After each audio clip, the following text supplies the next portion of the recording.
এদিকে টানা বৃষ্টিপাতের কারণে সচিবালয় সহ বিভিন্ন গুরুত্বপূর্ণ এলাকায় তীব্র জলাবদ্ধতার সৃষ্টি হয়েছে।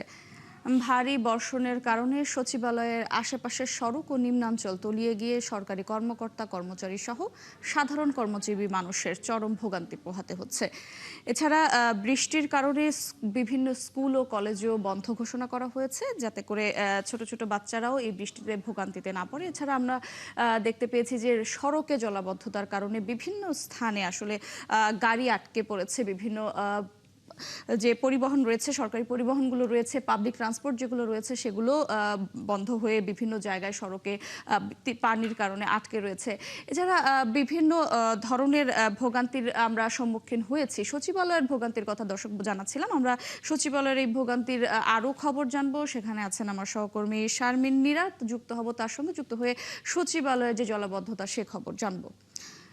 নীরা, আজকের ভারী বৃষ্টির পর তো জলাবদ্ধতায় কর্মকর্তা কর্মচারীরা কি অফিসে ঠিক মতো পৌঁছেছেন কিনা জানাবেন। এছাড়া সচিবালয়ে জলাবদ্ধতার যে কারণে কর্মজীবীরা যারা পৌঁছেছেন তারা কি বলছেন? আসলে সচিবালয়ের মতো এত গুরুত্বপূর্ণ একটি জায়গায় জলাবদ্ধতার হয়েছে, সেখানে কি অবস্থায় তারা অফিস পর্যন্ত পৌঁছলেন? এছাড়া সচিবালয়ের আজকের যে কর্মসূচি রয়েছে সেই সম্পর্কেও বিস্তারিত জানাবেন।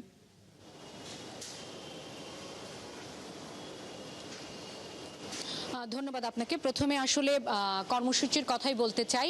আমি এর আগে যখন সংবাদ সংযোগে যুক্ত হয়েছিলাম তখন আসলে বলেছিলাম যে আজকে IMF এর সাথে কিন্তু একটি বৈঠক হবার কথা ছিল অর্থমন্ত্রীর, কিন্তু যেহেতু ব্যারিস্টার জমির উদ্দিন সরকার এর মৃত্যু এবং তার জানাজার কারণে অর্থমন্ত্রীর সাথে যে নির্ধারিত বৈঠকটি সেটি হয়নি, যদিও অর্থ সচিবের সাথে বৈঠকটি হয়েছে এবং তার পরবর্তীতে অর্থমন্ত্রী কথা বলেছেন, যেটা আমরা সংবাদে নিশ্চয়ই দেখাবো, যেখানে IMF এর ঋণ চুক্তি এবং আগের চুক্তি বাতিলের বিষয়ে বলা হয়েছে।